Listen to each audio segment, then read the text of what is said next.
தொண்ணூறு இளமை இருந்தாலும் சரி. அதுக்கு பிறகு பார்த்தீங்கன்னா ஒரே இளமை வந்து அந்த தோற்றம் வந்து ஒரே மாதிரி இருக்கும். அவர் மீசை இல்லாமல் இருக்கிறது அந்த தோற்றம் லுக்கே நல்லா இருக்கும். லுக்கே வந்து பார்த்தீங்கன்னா ரொம்ப அழகாக இருப்பார். திடீர்னு ஒரு கல்லீரல் பாதிக்கப்பட்டு வந்து இந்த மாதிரி செயல்படாத ஒரு சூழ்நிலையில் அவர் வந்து சிக்கா இருந்துட்டு ஒரு ஃபோட்டோ வெளியிட்டதும் ஒட்டுமொத்தமாக எல்லாருமே வந்து ஒரு அதிர்ச்சியானாங்க. அவரா இவருன்ற மாதிரி. சிகிச்சைக்கு பணம் இல்லாமல் நீண்ட காலம் ரொம்ப கஷ்டப்பட்டிருக்காரு. அதோட தொடர்ச்சி தான் பாலா கிட்ட வந்து இவங்க வந்து உதவி கேட்டு பாலா பண்ணதுனால வந்து அவர் தொடர்ச்சியாக தொடர்பு இருந்தாங்க. இந்த இறப்பு நிகழ்ச்சி நடந்த உடனே தம்பிக்கு சொன்ன உடனே உடனடியாக ஓடி போய் அந்த இறுதி காரியத்துக்கு தேவையான அந்த உதவியெல்லாம் வந்து சொல்வது இளமையிலேருந்து நிறைய படங்கள் நடிக்க வேண்டியவர். இன்னும் சொல்லப்போனால் அவர் வந்து டப்பிங் வாய்ஸே வந்து கொடுத்துருக்காரு. துப்பாக்கி படத்தை வந்து அந்த வித்தியத்துக்கு வந்து வில்லனுக்கு வந்து அவர் தான் வந்து இவர் தான் வந்து பேக் வாய்ஸ் கொடுத்தது. ஸோ அந்த அளவுக்கு வந்து ஒரு திறமையான நடிகர். நிறைய படங்களை நடிச்சிருக்கணும். ஆனால் இந்த சிக்கான உடனே 44 வயசுக்குள்ளே அவருடைய வாழ்க்கை வந்து நடிகர்கள் வந்து இறந்து போகிறாங்கன்னா எல்லாத்துக்கும் தலைவரே போக முடியாது, எல்லாத்துக்கும் நம்ம வந்து செயலாளரே போக முடியாது, எல்லாத்துக்கும் நிர்வாகிகள் போக முடியாது. இந்த மாதிரியான துக்க நிகழ்வுக்கு வந்து அல்ல சுப நிகழ்வுக்கு வந்து போய் வந்து துக்கம் தெரிவிக்கிறதா இருக்கட்டும், சுப நிகழ்வுக்கு போய் வாழ்த்து தெரிவிக்கிறதா இருக்கட்டும், ஒரு குழு அமைச்சு அந்த குழு போயிட்டு அந்த வேலையை செய்யணும். ஆனால் அது நம்ம சொல்ல தான் முடியும். நம்ம ஒன்றும் அந்த இதில் இல்லைல்ல. ஸோ அது வந்து இவருக்கு வந்து பார்த்தீங்கன்னா வந்து அவருக்கு யாரெல்லாம் பரிச்சயமாக இருக்கிறாங்களோ நீங்கள் சொன்ன மாதிரி தனுஷ் கூட வரலாம். ஆனால் இருக்கும்போதே வந்து நிறைய இவரை வந்து கவனிக்கலன்றது தகவல். அது வந்து போல்டாக சொல்லிடுறது. அவர் இருக்கும்போதே வந்து உதவி பண்ணது வந்து வெளிப்படையாக உதவி பண்ணாலும் இங்கே வந்து சில சிக்கல் இருக்குது. ஃபோட்டோ எடுத்து வெளியிடுறான்னு இங்கே சரிங்களா. அப்போது வந்து உதவி பண்ணாங்களா இல்லையான்றது எப்படி உங்களுக்கும் எனக்கும் தெரியும். இந்த மாதிரி ஃபோட்டோக்கள் வந்தால் தானே தெரியும். அப்போ நம்ம உதவி பண்ணலன்னு கூட நம்ம வந்து அதை எடுத்துக்க முடியும்ல. வாய்ப்பு வந்து இவருக்கு வந்து பார்த்தீங்கன்னா வந்து வராமல் நின்று போனது ஒரு காரணம். ரெண்டாவது வந்து உடல் அளவில் இவரால் வந்து அலைய முடியாத அளவுக்கு அவருக்கு வந்து இந்த உடல் பிரச்சனைங்க ஒரு நாளில் ஏற்பட்டதெல்லாம் இருக்காது. ஹெல்த் வைஸாக வந்து பார்த்தீங்கன்னா இவர் வந்து அன்ஃபிட்டுங்க, ஃபிட் இல்லைங்க அப்படின்னு சொல்லி வந்து வெளியே தெரிய வந்துச்சுனாலே வந்து நான் கேட்டிங்கன்னா எதுக்குப்பா அவரை கூப்பிடணும், அதை விட இவரை கூப்பிடலாம்ப்பா அப்படின்னு சொல்லிட்டு துணை நடிகர்களாக அந்த பிரச்சனை இருக்குது. மெகாஸ்டாருக்குலாம் அந்த பிரச்சனை கிடையாது. மெகாஸ்டாருக்கு என்ன ஆனாலும் சரி அவங்கள வந்து பார்த்தீங்கன்னா முழுக்க வியாபாரமே அவங்கள நம்பி தான் இருக்குது. ஆனால் இந்த சப் ஆர்டிஸ்ட் இருக்காங்கல்ல அவங்களுக்கெல்லாம் வந்து பார்த்திங்கன்னா வந்து இவர் ஹெல்த் வைஸாக ஒரு ப்ராப்ளமா, சரி அவரை விட்டுருங்க, அடுத்தது யாராவது கூப்பிடுங்க அப்படி ஆயிடுச்சு. முன்னாடிலாம் வந்து அப்படி கிடையாது. நல்லா தெரியும் வந்து இவன் ட்ரக்குக்கு அடிமையானவன் சொல்லி தெரியும். ஆனால் அங்கே தான் கொண்டு போய் நொட்டுவாங்க. இது வச்சுங்க சார், 5 லட்சம் வச்சுங்க, 10 லட்சம் வச்சுங்கன்னு சொல்லிட்டு கொண்டு போய் அப்படிலாம் இருந்து. ஆனால் வந்து அந்த மாதிரி நபர் கூட வந்து ஏன்னா அவர் ஹீரோ, பெரிய ஸ்டாருங்க, அவர் பெரிய கல்ட்டுங்க, அவரை நம்பி தாங்க நீங்கள் படம் சொல்லிட்டாங்க. ஆனால் இந்த மாதிரி ஒரு சப் ஆர்டிஸ்ட்டுக்கு சாதாரண சின்ன வந்து ஹெல்த் கண்டிஷனில் அஃபெக்ட் ஆகிறவங்கள தமிழ் சினிமா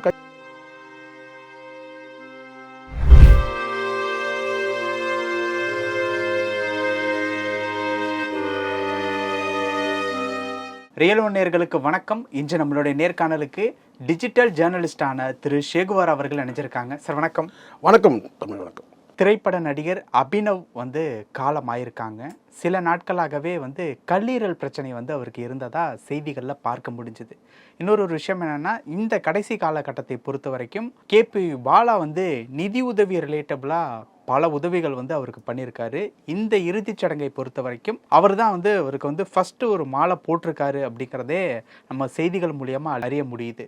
துள்ளுவது இளமை படத்தில் ஆரம்பித்த அவருடைய பயணம் இன்னைக்கு வந்து முடிவடைஞ்சிருக்குது அப்படிங்கிறது ஒரு துக்ககரமான ஒரு விஷயமா இருக்குது. என்ன நடந்தது சார்? இல்லை, ஏற்கனவே ஒரு வந்து உங்களுக்கு தெரியும் நினைக்கிறேன், கல்லீரல் பிரச்சனையில் வந்து யாருமே எதிர்பாராத நேரத்தில் சில படங்கள் வந்ததெல்லாம் தெரியும்.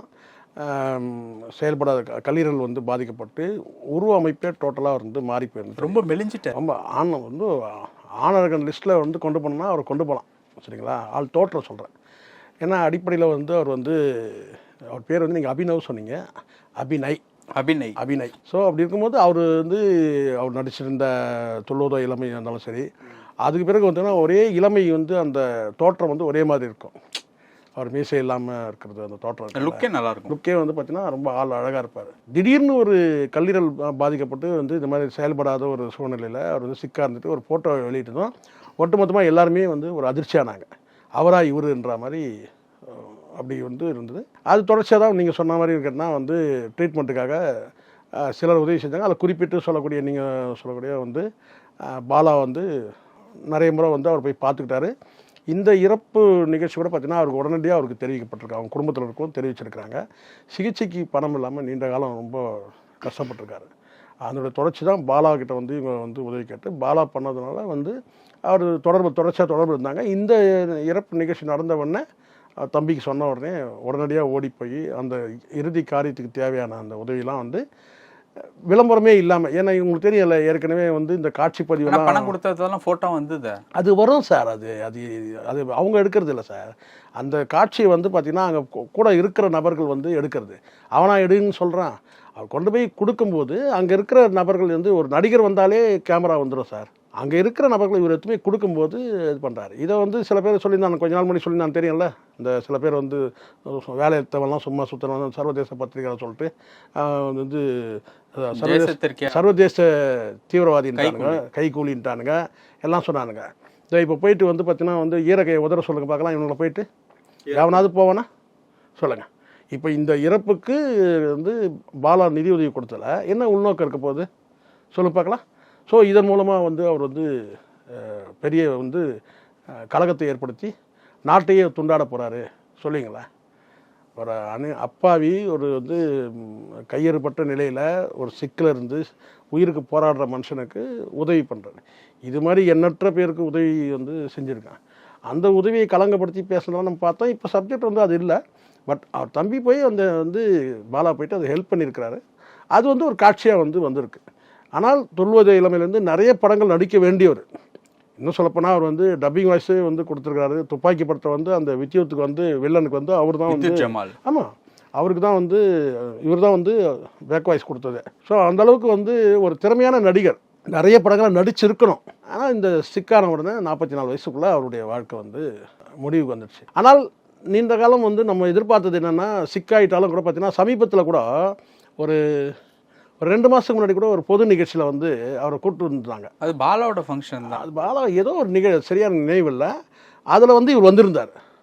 அப்போ நான் நினச்சேன் வந்து சரி ஓகே நடமாட ஆரம்பிச்சிட்டாரு, மெல்ல மெல்ல வந்து கொஞ்சம் கொஞ்சமாக வந்து இம்ப்ரூவ் ஆகிடும் அப்படி தான் நம்ம நினச்சோம். குறைஞ்சபட்சம் ஒரு டிவி சீரியலில் வந்து ஆக்ட் பண்ணுறதுக்குனால கூட அவருடைய ஜீவனம் வந்து அவருடைய வாழ்க்கை நடத்துறதுக்கு உதவியாக இருந்திருக்கும். ஆனால் வந்து இது யாரும் இது எதிர்பார்க்கல. இதுக்கு முன்னாடி அவர் சிக்கல் இருந்தபோது என்னடா இப்படி ஆகிட்டாருன்ற அந்த இது அப்போ அந்த பார்வை இருந்தது. ஆனால் அதுக்கு பிறகு வந்து ஒரு குணமாகி வந்து நடமாடக்கூடிய அளவுக்கு ஒரு பொது நிகழ்ச்சியில் வந்து கலந்துக்கிற அளவுக்கு வந்துட்டாரு அப்படின்னும் போது அப்போது நார்மல் ஆகிட்டாரு அப்படின்னு இனி போக வந்து இம்ப்ரூவ் ஆகி இயல்பாக திரும்ப சார் ரோபோ சங்கருக்கு நடந்தது. அப்படி தான் இருந்தது. யாரையும் நம்ப முடியல. அதுதான் இந்த சிக்கலே என்னன்னா, மரணம் என்பது வந்து கேட்டினா வந்து விடை தெரியாத கேள்வி தானே. சர்ப்ரைஸ் விடை தெரியாத கேள்வி. சர்ப்ரைஸ்னு சொல்ல முடியாது, ஷாக். அவர் திருமணம் பண்ணிக்கல சார். திருமணம் கிடையாது, திருமணம் பண்ணிக்கல. என்ன காரணம்? அது ஒருவேளை அவர் உடல்நிலை பொறுத்து கூட அவர் தள்ளி போட்டிருக்கலாம், வேண்டான்னு ஒரு முடிவு எடுத்திருக்கலாம். வந்து இல்லை சில பேர் வந்து சினிமாவில் வந்து ஜெயிச்ச பிறகு நம்ம வந்து பண்ணிக்கலான்னு கூட பல பேர் வாழ்க்கையை வந்து பார்த்திங்கன்னா மாற்றி அமைச்சிட்டோங்க, இல்லை வாழ்க்கையை கெடுத்துட்டோங்க கூட சொல்ல முடியும். ஏன்னா வந்து ப்ரொஃபஷனலாக வந்து நம்ம வந்து ஸ்டாண்ட் பண்ணணும், சினிமா வாய்ப்பு கேட்டு நம்ம பல இடங்களுக்கு அலையும் போது பல மாதங்கள் வந்து ஒரு கம்பெனியாக போயிட்டு சின்ன சின்ன ரோலுக்காக பல மாதங்கள் தங்கி வேலை செய்கிறவங்களாம் இருக்கிறாங்கல்ல சினிமாவில். அவங்களுக்கு வந்து இவ்வளோ சீக்கிரம் நம்ம ஒரு குடும்ப வாழ்க்கையில் வந்து நம்ம வந்து இணைய வேணாம்னு நினைக்கலாம். இல்லை உடலில் சில சிக்கல் இருந்தால் கூட வந்து பார்த்தீங்கன்னா நம்ம வந்து உடல்நலம் கருதி கூட மேரேஜ்ன்ற அந்த ஸ்டேட்டஸ்க்கு நம்ம போகாமல் கூட இருந்திருக்கலாம். பட் இவர் விஷயத்தில் நான் நினைக்கிறேன் ஹெல்த் வைஸ் தான் அவருக்கு வந்து தெரிஞ்சதுனால கூட அவர் மேரேஜ்ன்ற அந்த இதுக்கு போகாமல் கூட அவாய்ட் பண்ணியிருக்கலாம் நான் நினைக்கிறேன். ஓகே, இன்னொரு விஷயம் என்னென்னா, துள்ளுவது இளமை படத்தில் இவர் தான் வந்து ஹீரோ மாதிரி தெரிவார். தனுஷ் அந்த டைமில் ஒரு சைடு ரோல் மாதிரி எல்லாம் சொல்லி தான் வந்து இது நீங்கள் சொல்கிறது 100% உண்மை, 100% உண்மை. ஏன்னா பல பேர் வந்து வாய்ப்பு பறிப்போன பல பேர் இருக்கிறாங்க. அது நான் பார்த்துருக்குறேன். இப்போ இல்லை, இன்றைக்கி நடந்த விஷயம்லாம் கிடையாது. ஏன் நீங்கள் விஜயகுமாரே எடுத்துக்கிட்டிங்கன்னா, யார் விஜயகுமார் இருக்கார்ல, அருண் விஜய் அப்பான்னு சொன்னால் தான் உங்களுக்கு ஒரு காலத்தில் புரட்சி கலைஞர் அவர் தான். ரஜினி கமல் வந்து வரிசையில் நீங்கள் வந்து ரஜினி கமல் ஸ்ரீகாந்த் வந்து விஜயகுமார் நீங்கள் வரிசையில் நீங்கள் எடுத்திங்கன்னா நீங்கள் ஒவ்வொருத்தரும் நீங்கள் டிக் பண்ணினே வரலாம். விஜயகுமார் அவ்வளோ அழகு, இவங்க எல்லோரும் காட்டிலும் விஜயகுமார் அழகாக இருப்பார். ஆனால் வந்து வாய்ப்பு வந்து பார்த்திங்கன்னா வந்து கமல்ஹாசனை வந்து பேரழகனாக பார்த்தது இந்த சினிமா. அதுக்கப்புறம் வந்து பார்த்தீங்கன்னா வந்து பெரிய ஆளுமையாக வந்து ரஜினிகாந்தை உருவாக்குச்சு. சொல்கிறேன் நான், அந்த மாதிரி லிஸ்ட் எடுத்திங்கன்னா அதில் வந்து புறந்தள்ளப்பட்டதில் வந்து பார்த்திங்கன்னா வந்து வில்லனாகவே ஒரு கட்டத்துக்கு வில்லனாகவே மாறிட்டாங்க. யார்? ஸ்ரீகாந்த் விஜயகுமார்லாம் வில்லனாக மாறிட்டாங்க. நீங்கள் ஸ்ரீகாந்தை காட்டிலும் வந்து பார்த்திங்கன்னா வந்து தோற்றத்தில் சொல்கிறேன், அந்த தோற்ற அழகில் வந்து பார்த்திங்கன்னா வந்து உடல்வாகு தோற்றத்துலலாம் வந்து பார்த்திங்கன்னா வந்து விஜயகுமார் வந்து ஃபிட்டாக தான் இருந்தார். ஆனால் ஒரு கட்டத்துக்கு மேலே அவர் வந்து வாய்ப்பு இல்லாத போது வில்லனாக மாறிடுச்சு. அதுக்கப்புறம் வில்லனா மாதிரி உங்களுக்கு வில்லனா மாதிரி கடைசியில் என்ன வந்து நின்றுட்டாங்கன்னா ஒரு குணச்சித்திர வேடம் அப்பா வேஷம் அப்படி வந்துட்டாங்க. ஆனால் இன்றைக்கும் ரஜினிகாந்த், இன்றைக்கும் ரஜினி கமல் இன்றைக்கும் ஹீரோவாக இருக்கிறாங்க. இவருக்கு அதுவும் கூட அமையல.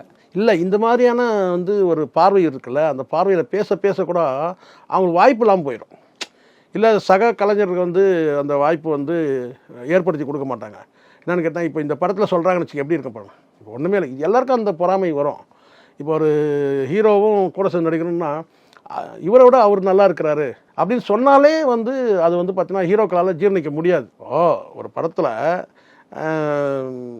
இவர் தான் யார் நீங்கள் பார்த்துருப்பீங்கன்னு நினைக்கிறேன், சிவராமன் ஒரு கேரக்டர்னு நினைக்கிறேன். நம்ம பாக்கியராஜ் ஒரு படத்தில் தூரல் நின்று போச்சுன்னு ஒரு படம், அதில் வந்து பொண்ணு பார்க்க போயிட்டு வருவார் இவர். அப்போ வந்து என்னென்னா ஏதோ ஒரு ஒரு கிவ் அண்ட் டேக்கன் கலை, ஏதோ ஒரு பொருள் ஏதோ கொடுத்துட்டு வரதுக்கு, ஏதோ வந்து ஒரு கடிதமோ ஏதோ ஒன்று கொடுத்துட்டு வரதுக்கு, இல்லை தகவல் சொல்கிறதுக்காக பாக்கியராஜ் கூட இருக்கிறவரை வந்து மாப்பிள்ளைன்னு நினச்சிக்குவாங்க. ஆமாம்.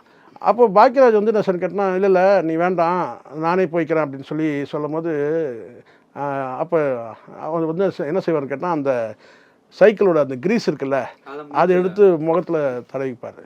ஸோ இதுதான் பாக்கியராஜ். ஏன் நம்ம ஜீனியஸை சொல்கிறோம்னா உண்மையிலே ஜீனியஸ் பாக்கியராஜ் வந்து பார்த்திங்கன்னா வந்து ஸ்க்ரீன் பிளேயில் வந்து ஜீனியஸ் தான். அவர் வந்து என்னென்னா இந்த மாதிரி சில கேரக்டர்களை வந்து நிஜத்தை காட்டுவார். உண்மை தானே இது, உளவியலாக பார்த்திங்கன்னா அப்படி தானே தோணும் மாப்பிள்ளைக்கு, ஐயோ இவன் போகிறானே இவனை வந்து மாப்பிள்ளை நினச்சிடக்கூடாதுன்னு. அந்த மாதிரி சினிமாலேயும் இந்த மாதிரியானலாம் உண்டு தான். இப்போ வந்து நீங்களே சொல்லுவீங்க என்ன கேட்டிங்கன்னா அவரோட இவர் நல்லா நடித்தார். இது ஏன் ரஜினிக்கே இந்த சிக்கல் வந்துச்சு சினிமாவில் என்னன்னு கேட்டிங்கன்னா வந்து மிஸ்டர் பாரத்னு நினைக்கிறேன் படம். அதில் வந்து என்ன சொல்லிட்டாங்கன்னு கேட்டால் வந்து ரஜினியை விட வந்து சத்யராஜ் சூப்பராக நடிச்சிருக்காருன்னு சொல்லிட்டாங்க. அது வந்து இத்தனைக்கும் எல்லாமே வந்து சகிப்புத்தன்மை அதிகமாக இருக்கிற ரஜினிகாந்தில் கூட அது ஜீர்ணிக்க முடியலன்னு அந்த காலகட்டத்தில் பேசப்பட்டது. என்னென்னு கேட்டிங்கன்னா சத்யராஜ் வந்து சரியான ஆக்டிங்கு, செம்ம ஆக்டிங்கு சத்யராஜ். அப்பா ரோல் நடிப்பார், இந்த என்னம்மா கண்ணு சௌக்கியமாக இருக்கு இல்லையா, அதில் அவர் வந்து அந்த படத்தில் நடிக்கும்போது அப்போ தான் அவர் வந்து வில்லனாக வந்துக்கிட்டு இருக்கிறாரு. அதுக்கப்புறம் கதாநாயகன் ஆகலை, வில்லனாக வந்துட்டு இருக்கும்போது அப்போ சொன்ன வார்த்தைன்னு கேட்டால் ஹீரோவோட வந்து இவர் வில்லன் நல்லா நடிச்சிருக்க சொன்னால் எப்படி இருக்கும். ஸோ அந்த மாதிரி வந்து அந்த அந்த அந்த மாதிரியான சில வார்த்தைகள் வரும்போது பார்த்தீங்கன்னா அடுத்த வாய்ப்பு வராமல் தடுக்கப்படும். ஒரு நேர்மையான வாய்ப்பு வராததே ஒரு வருத்தத்தை கொடுத்துருச்சா இருக்கலாம் ஒரு. ஏன்னா இவர் வந்து முதல் அழகான தோற்றம், பிஸ்கெட்டில் கூட ஏதோ ஒரு மாடலிங் கூட வந்திருக்காரு நினைக்கிறேன், ஏதோ ஒரு பிஸ்கெட் கம்பெனி ஆட் ஃபிலிமில் கூட வந்திருக்கிறாரு. ஒரு என்ன இருக்குன்னா ஒரு சாக்லேட் பாய். இப்போ நம்ம யாருக்குறைய இவரை எடுத்துங்களேன், நம்ம அப்பாஸ் மாதிரி ஒரு தோற்றம் உள்ள ஒரு நிறைய வாய்ப்புகள் வந்திருக்கலாம். அவருக்கான கேரக்டர்கள் வந்து நிறைய வாய்ப்பு. இப்போ வந்து அப்பாஸ் வினீத்லாம் இந்த மாதிரி தானே, இப்படி வந்தவங்க தானே. அந்த மாதிரி வந்து பல படங்களுக்கான வாய்ப்பு வந்திருக்கலாம். வாய்ப்பு வந்து இவருக்கு வந்து பார்த்திங்கன்னா வந்து வராமல் நின்று போனது ஒரு காரணம். ரெண்டாவது வந்து உடல் அளவில் இவரால் வந்து அலைய முடியாத அளவுக்கு அவருக்கு வந்து இந்த உடல் பிரச்சனை ஒரு நாளில் ஏற்பட்டதெல்லாம் இருக்காது, பல வருடங்களாக இந்த பிரச்சனை இருந்திருக்கும். அதனால் கூட ஹெல்த்தை பார்த்துக்கிறதுக்காக கூட இருக்கணும். ஹெல்த் வைஸாக வீக் ஆகிட்டோம்னு நம்ம தெரிஞ்சாலே இது நமக்கு வந்து சினிமா வந்து முடிவுரை எழுதிடுவாங்க. எல்லா நடிகருக்கும் இந்த சிக்கல் இருக்குது. ஹெல்த் வைஸாக வந்து பார்த்திங்கன்னா இவர் வந்து அன்ஃபிட்டுங்க, ஃபிட் இல்லைங்க அப்படின்னு சொல்லி வந்து வெளியே தெரிய வந்துச்சுனாலே வந்து நான் கேட்டிங்கன்னா எதுக்குப்பா அவரை கூப்பிடணும், அதை விட இவரை கூப்பிடலாம்ப்பா அப்படின்னு சொல்லிட்டு துணை நடிகர்களாக அந்த பிரச்சனை இருக்குது. மெகாஸ்டாருக்குலாம் அந்த பிரச்சனை கிடையாது. மெகாஸ்டாருக்கு என்ன ஆனாலும் சரி அவங்கள வந்து பார்த்திங்கன்னா முழுக்க வியாபாரமே அவங்கள நம்பி தான் இருக்குது. ஆனால் இந்த சப் ஆர்டிஸ்ட் இருக்காங்கல்ல அவங்களுக்கெல்லாம் வந்து பார்த்திங்கன்னா வந்து இவர் ஹெல்த் வைஸாக ஒரு ப்ராப்ளமா, சரி அவரை விட்டுருங்க, அடுத்தது யாராவது கூப்பிடுங்க அப்படி ஆயிடுச்சு. முன்னாடிலாம் வந்து அப்படி கிடையாது. நல்லா தெரியும் வந்து இவன் ட்ரக்குக்கு அடிமையானவன் சொல்லி தெரியும். ஆனால் அங்கே தான் கொண்டு போய் நொட்டுவாங்க, இது வச்சுங்க சார் 5 லட்சம் வச்சுங்க 10 லட்சம் வச்சுங்கன்னு சொல்லிட்டு கொண்டு போய் அப்படிலாம் இருந்தது. ஆனால் வந்து அந்த மாதிரி நபர் கூட வந்து ஏன்னா அவர் ஹீரோ, பெரிய ஸ்டாருங்க, அவர் பெரிய கல்ட்டுங்க, அவரை நம்பி தாங்க இந்த படம் சொல்லிட்டாங்க. ஆனால் இந்த மாதிரி ஒரு சப் ஆர்டிஸ்ட்டுக்கு சாதாரண சின்ன வந்து ஹெல்த் கண்டிஷனில் அஃபெக்ட் ஆகிறவங்கள தமிழ் சினிமா கைவிட்டுரும். இப்போ இவரெல்லாம் தமிழ் சினிமா கைவிட்ட நபர் தான். நம்ம இதிலே தெரிஞ்சுக்கலாம் பாருங்கள். இப்போ இந்த இவருடைய இறப்பு நிகழ்வு இருக்குல்ல இந்த ஃபனரலுக்கு, அதில் எவ்வளோ பேர் வரப்போகிறாங்கன்றத வரணும். அங்கேருந்தானே எல்லாம் அதுதான் சொல்கிறேன். அது ஒரு சாப்பைக்கெடு தான். அதுக்கு தான் நம்ம சொல்கிறது. நம்ம என்ன சொன்னோம்னா கடந்த காலத்தில் சொன்னோம், ஒரு குழு வைக்கணும். ஒரு நடிகர்கள் வந்து இறந்து போகிறாங்கன்னா எல்லாத்துக்கும் தலைவரே போக முடியாது, எல்லாத்துக்கும் நம்ம வந்து செயலாளரே போக முடியாது, எல்லாத்துக்கும் நிர்வாகிகள் போக முடியாது. இந்த மாதிரியான துக்க நிகழ்வுக்கு வந்து எல்லாம் சுப நிகழ்வுக்கு வந்து போய் வந்து துக்கம் தெரிவிக்கிறதா இருக்கட்டும், சுப நிகழ்வுக்கு போய் வாழ்த்து தெரிவிக்கிறதா இருக்கட்டும், ஒரு குழு அமைச்சு அந்த குழு போயிட்டு அந்த வேலையை செய்யணும். அது பண்ணனா அது நம்ம சொல்ல தான் முடியும். நம்ம ஒன்றும் அந்த இதில் இல்லைல்ல. ஸோ அது வந்து இவருக்கு வந்து பார்த்திங்கன்னா வந்து அவருக்கு யாரெல்லாம் பரிச்சயமாக இருக்கிறாங்களோ, நீங்கள் சொன்ன மாதிரி தனுஷ் கூட வரலாம் சொல்லிட்டு. ஆனால் இருக்கும்போதே வந்து நிறைய இவரை வந்து கவனிக்கலைன்றது தகவல். அது வந்து போல்டாக சொல்லிடுறேன் நான். அவர் இருக்கும்போதே வந்து உதவி பண்ணது வந்து வெளிப்படையாக உதவி பண்ணாலும் இங்கே வந்து சில சிக்கல் இருக்குது. ஃபோட்டோ எடுத்து வெளியிடுறான்னு இங்கே சரிங்களா. அப்போது வந்து உதவி பண்ணாங்களா இல்லையான்றது எப்படி உங்களுக்கும் எனக்கும் தெரியும். இந்த மாதிரி ஃபோட்டோக்கள் வந்தால் தானே தெரியும். அப்போ நம்ம உதவி பண்ணலைன்னு கூட நம்ம வந்து அதை எடுத்துக்க முடியும்ல. சொல்கிறேன் நான், இவர் குறிப்பிட்ட ஒரு நடிகர், அது யாருன்னா இருக்கட்டும், அவர் வந்து உதவி செஞ்சாரா இல்லையான்றது நமக்கு எப்படி தெரியும். சில நேரத்தில் உதவி செய்கிறவங்களும் வந்து கிரிட்டிசைஸ் பண்ணப்படுறாங்கல்ல. நீங்களே பாருங்கள், இந்த பையன் பாலாவை பொறுத்த வரைக்கும் அவன் எவ்வளோ பேருக்கு பண்ணான், எவ்வளோ பேருக்கு பண்ணான். அவன் வந்து அதில் ஒரு ஆள் முக்கியமான நபர் சார். மனசு வேணும் சார், செய்யறதுக்கு மனசு. இப்போ செய்யலை என்ன பண்ணுவீங்க? இப்போ என்ன பண்ணுவீங்க? ஒருத்தர் உதவியே பண்ணலைங்க, உதவி செய்யறவன வந்து இவன் எப்படி செய்யறான், இது எப்படி செய்யறான், எதுக்கு செய்யறான், ஏன் செய்யறான், அவன் சர்வதேச தீவிரவாதி, துரோகி, விரோதி, என்னவா சொன்னீங்கடா? இப்போ செஞ்சவரே இறந்துட்டு. அதான் சொன்னேன். இப்போ வந்து உதவி செய்யப்பட்டவர் இப்போ இவரால் வச்சு நான் இப்போ அபிநய் வந்து பார்த்தீங்கன்னா அவர் வந்து தயார் பண்ணி என்ன வந்து துப்பாக்கியில் வந்து வரானா வில்ல அந்த மாதிரி ரெடி பண்ண பார்த்தான் பாலா. கேட்குறேன், தெரியாமல் தான் கேட்குறேன். உயிரை காப்பாற்றுறது ஹெல்ப் பண்ணுறாங்க, உதவி பண்ணாங்கன்னா அதெல்லாம் ஒரு பெருசாக வந்து இவர் ஃபோட்டோ எடுத்துக்கிறாரு, அதை பண்ணுறாரு, இதுக்கு பண்ணுறாரு, அது பண்ணுறாரு, நம்ம பண்ணக்கூடாது. இதுக்குன்னே சில பேர் இருக்கிறான் சரிங்களா. அது இந்த இடத்துல சொல்ல விரும்பலை சரிங்களா. இதை வந்து ஒரு என்ன சொல்லி கேட்டால் வந்து 5 ரூபா கொடுத்துட்டு 500 ரூபா கொடுத்தோம், 5000 ரூபா கொடுத்தோன்னு சொல்லி விளம்பரப்படுத்துறவங்களாம் இருக்கிறான். அதெல்லாம் அந்த கேட்டகரி வேறு. உடனே நான் சொன்ன உடனே நீங்கள் லாரன்ஸ் மேலே ஞாபகம் வருது இல்லை? லாரன்ஸ் சொன்னேன், நீங்கள் தான் சொல்கிறீங்க லாரன்ஸ் இல்லை. அப்படி நீங்கள் அந்த மாதிரி ஞாபகம் வச்சுக்காது. சொல்கிறேன், 500 ரூபா கொடுத்துட்டு 5000 ரூபா பண்ணுறோம், 5 லட்சம் கொடுத்தோன்னு சொல்லி வந்து பண்ணுறவங்களாம் இருக்கான், அது வேறு சரிங்களா.